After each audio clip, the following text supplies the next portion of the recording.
Thank you for being here and literally putting, blood, sweat, and tears, definitely lots of the blood, into this film. And I kind of wanted to start with that. What was it about Hailey initially, either from the script or talking to RT or even the novel that it's based on, that made you say, I want to give this much of myself to her? Yeah, it was all about the land largely at first.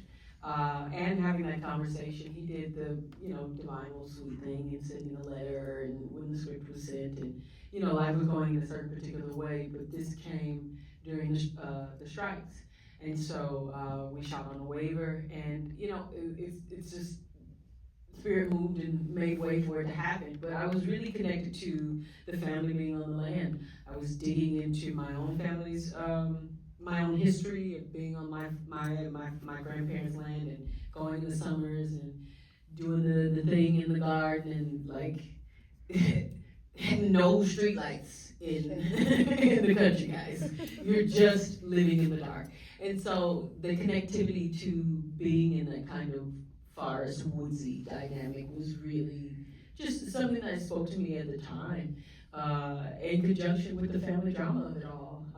The pushing and the discipline and the rigor and the extreme nature of this matriarch and how that gets, upended by pure desire and biology and what she has taught them in resistance, education and knowledge from the text that she's sharing with them that has to rear its own autonomous human beings.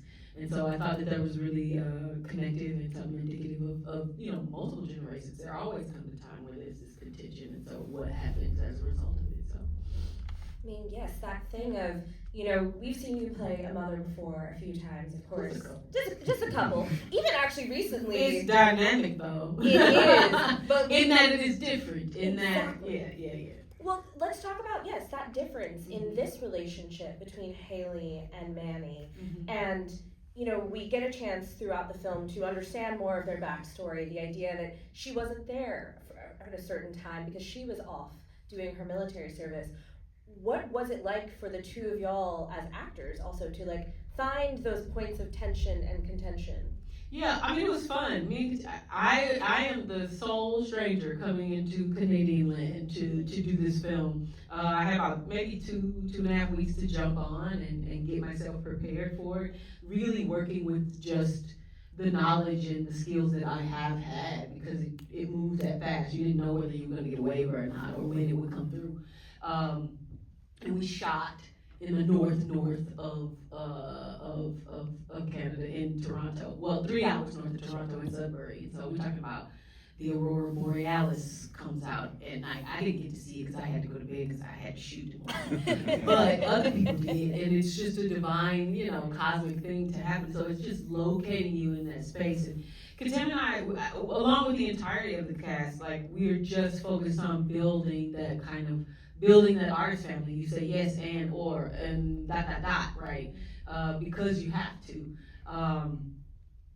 Michael Gray Eyes and I just immediately locked in. He is a thinker, an academic, a pure artist who has done all kinds of projects, and I learned a lot from him, and that it was, teaching me about indigenous agrarian practices as well as Cree language, and then and just learning from the young folks, right?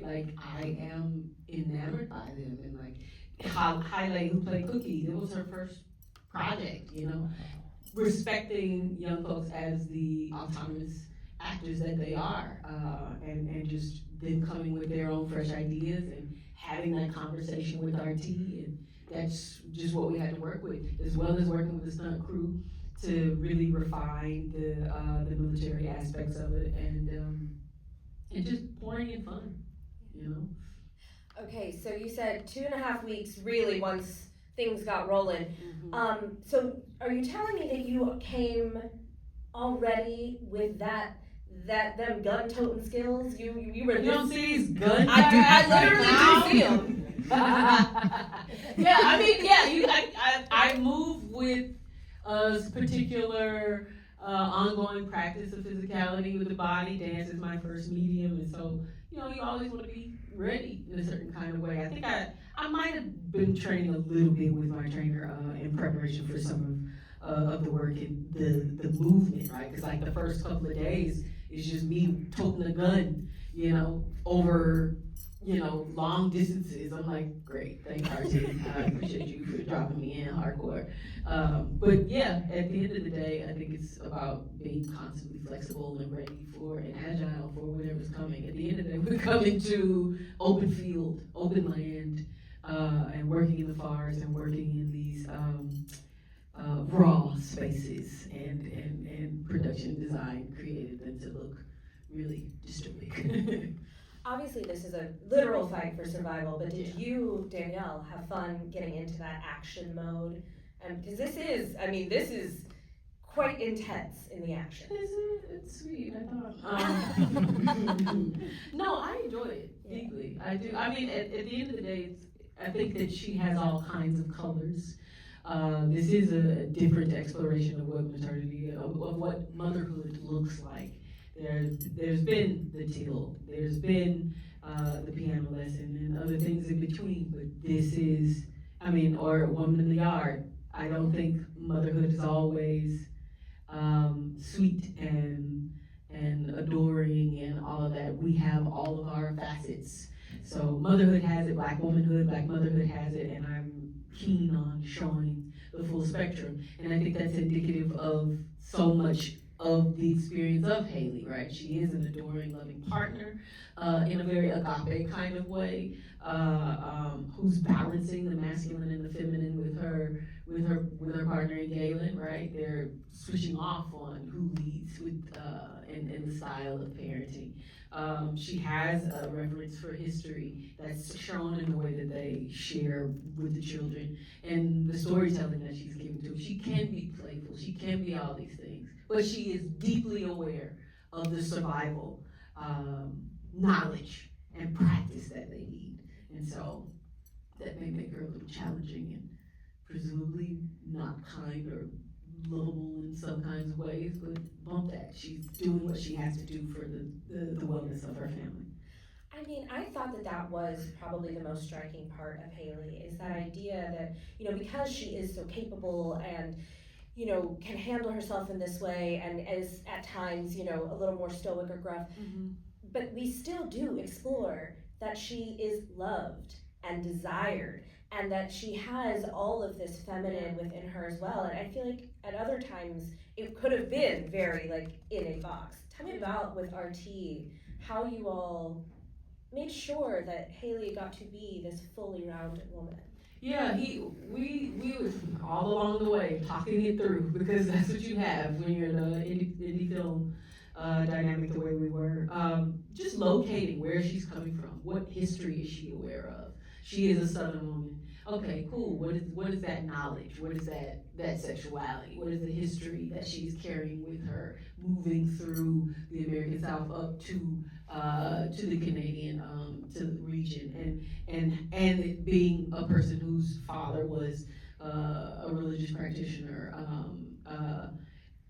Just the dynamic with Galen specifically, and him being the one who is aware of nature and sharing that, leading with that, and then her listening and being one who can be caught. All of those different spots were the opportunity to really hone and develop the character. The history is everything, right? In developing the context of the entirety of the world of the film, as well as the specificity of developing the character. And she also gets to be funny. Oh, yeah. What? Shut up. Yeah, it's delightful. I will say, we're funny in the drama. Absolutely, because that is what I think there was the part you were mentioning was at the end when Manny is going to give his big monologue about how, please, Mom, let me do. She's like, can we just go? I think that was one of the first scenes that we shot. I think it was probably 3 or 4 o'clock in the morning. But yes, I'm done with the shenanigans. Can we move forward? And so it's a thing. That just goes to show RT and I are having a hardcore conversation, because if that's on the first day, you know, making sure that that tracks across times that we can get to that. Yeah. So actually, no, I do want to talk about one more thing with RT as well, because it's my understanding that this dynamic is very much inspired by, you know, his dynamic with his mother. Right. So what were those conversations that y'all had about, that mother-son and how specific this is? I just remember an early conversation, I think like when I could yank him so we could go sit down and have a meal and just share stories or whatnot. But really him giving me, you know, the backstory to his experience with his mom and his brother and how disciplined she was. She's the one who's pulling out the I want the book report. That is literally from, you know, his own personal history. I know history, you know, I know experiences of that. But you know, I just think he had such a reverence for that and the need to show the mother-son dynamic in that challenge. I can't remember a whole lot of other tales that were shared at that dinner, but he just entrusted me with carrying her forward, and I just really appreciate him for it. You know. You mentioned historical context, and I do want to also speak about the historical context, obviously, of the title, of which, you know, is eventually explained and shared with the children. The idea of 40 acres and a mule, that this land, as you said at the beginning, this land and defending it is so important because of what it represents. Tell me a little bit about ensuring that that was kind of brought forth in this movie, but also not in a way that's digestible and not maybe didactic. I think RT leaned into telling the family drama story, and that, you know, and sprinkle, right? I mean, it may hard hit in some places and being like, but that's how it goes, right? You need to know this, and I'm telling you this like this so that you can have it, you know, and it just goes over their head. The one time when she busts into the room and he's about to, you know, it doesn't get to, you know. We can be didactic, and that came off as that. It's not a weird read about it at all. It's just like that's just how parenting can be sometimes. But the land, like I have a friend who's been teaching me about land and what does it mean to have it, and she said something really critical. Take your time with the land. Be patient with the land. The land will tell you what it wants to do, and not the other way around. And I think that's indicative of what the story is talking about too, with regard to the generations. Take your time with the children. You can impart onto it. You can put as many seeds as you want, but it will sprout what it wants, and how it wants and what it needs to. So give it the time and space to do so. And I think that can go back into adults who are trying to rear children too. You are just as much fertile soil for newness and growth as much as the children are. That is that thing about parenting. It is just as much of a learning experience as for you as it is for them. I wanted to talk to, I know we spoke a little bit about the physicality of this, but what did your preparation look like for finding Hailey? Was it a lot of kind of, like, how do you work as an actor? It is different every time, and this was just a drop-in. Like, I really can't explain. It's just let the script be the Bible. Let your director be the one you just put all the trust in. Like, those are the things that I lean into when I'm even selecting a project. Is the script dynamic? Is it smart? Is it complex? Is this something interesting and fun that you want to explore thematically? Does it connect to things that I have done or want to do? And then who is leading me? Producerial as well as directorial. Like, those are three critical things to trying to have a fruitful experience, and for something to be ushered properly. You know, that's just what I need. But in this case, because it was so fast, I just had to trust. I had no time. I came to the set the first day. They at least gave me a breather for that. Came to set the first day, and I'm like, oh, okay, this is the literal world. All right, let me go home and study. Right? It's just that's all you can do. Just live and breathe and eat and sleep and all the other things, the release of the work. Being nosy, what was the first day? I know you said that 3 a.m. scene was pretty close to the beginning. What was the first scene for me? Yeah. Oh, miles and miles with a gun, walking, just hitting it. You know, it was hot as hell. That's why my braids look like that. But yeah, I think I was walking a ton with the military women, and probably seeing the barrels when she's first there. Yeah. The barrels. Mm-hmm. We did not even, we're talking about a post-apocalyptic time frame. We didn't even get into the cannibalism. Yes. I don't really know where to begin. And it is one of those things where it's logical sense, yes, but that is something. That is a reality. It's a reality or a metaphor for the way that people behave. That people want to take. And your blood, flesh, and tears, and this is something that has to be resisted deeply, rigorously, continuously, and probably need, family and greater groups, a greater system of folks to do so. That's what Augusta was articulating, and that, Hailey was resisting. Well, listen, we're gonna blame Augusta's moonshine. She was. Oh, hell yeah. Maybe my weed too. She had to grow what she had to do. We gotta do what we gotta do to get through these tough times. Actually, I was curious, what do you feel like when it comes to Hailey? Manny, obviously music is part of his escape. What was her escape, aside from that moonshine and marijuana? Yeah. I mean, sneaking. The moonshine was a part of the listening and the gossip, hearing. That I think that escapism comes in all kinds of ways, and that was a part of that for her. But I would presume when you put your hands in soil, that's a whole other thing too. There's a connectivity to that as well. So listen, you don't have Real Housewives of the Apocalypse, so you don't get your tea somewhere. That's good. So as 40 Acres continues to kind of go out into the world, and everyone here gets to tell more and more of their friends to head out and watch this in the theaters, I actually want to ask you about that. What is it like to be able to have a theatrical experience with people watching a film like this one? What does it mean to you also as an executive producer? Oh man, that EPing has been a lovely endeavor. It's just being able to have a creative say, a rich, visceral creative say, and having the conversations with the people who are trying to put it together, so that you can, plug any holes as much as possible to really craft with the leadership. And I've just been obliged and privileged to do that a few times, and learning how to mother the verb.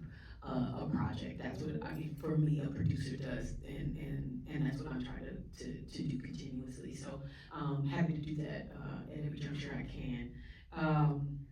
When you mean taking it out and having, that's what you want, a community experience. I want to hear the oohs and ahs or the responses that other people are having, because that may inform me to feel and dig a little deeper in a place where I had not prior. I have two experiences with films, right? I watch it by myself. Okay, cool, thanks guys. Yeah, looks great, let's do it. And then an experience with the audience, because everybody finds something different. And it's just imperative to listen to the greater community, to understand the world, to understand how people feel things differently. I am a big theater baby, and so I want to, theater is a conversation between the actors and the audience. It's right there, it's energy, it's palpable. But this is the only opportunity that I get to have with others, to feel the particular energy. And I think it's a conversation that is had in the efforts that are heard from each other. What is something you've heard about Hailey or experienced in watching with people that maybe it was even that surprised you that you weren't expecting? Y'all have said the things. Y'all have been very clear that she is hardcore, that this is rough, this is a nasty, like, that's all I've heard so far. Well, it is pretty hardcore, but it is hardcore. And Katam pisses people off. That too. Yep. Emmanuel, that is. we were all Emmanuel, okay? Were we? All, well, I mean, listen, there were moments you didn't listen to your mama. I know there were. Not outwardly like that. And not put us in peril. I will ask her. Okay. I am not giving you a phone. Well, Danielle, I will say we truly do appreciate what you bring to the screen each and every time, and I hope that y'all please make sure to tell your friends and family to go watch 40 Acres and hashtag 40 Acres at Magnolia Pictures. Tell folks you were here, and also go watch her on The Bear because she killed it. Episode of the season. FX has nothing to do with this, but give it a plug. Congratulations. Thank you so much. I appreciate you. Thank y'all for coming.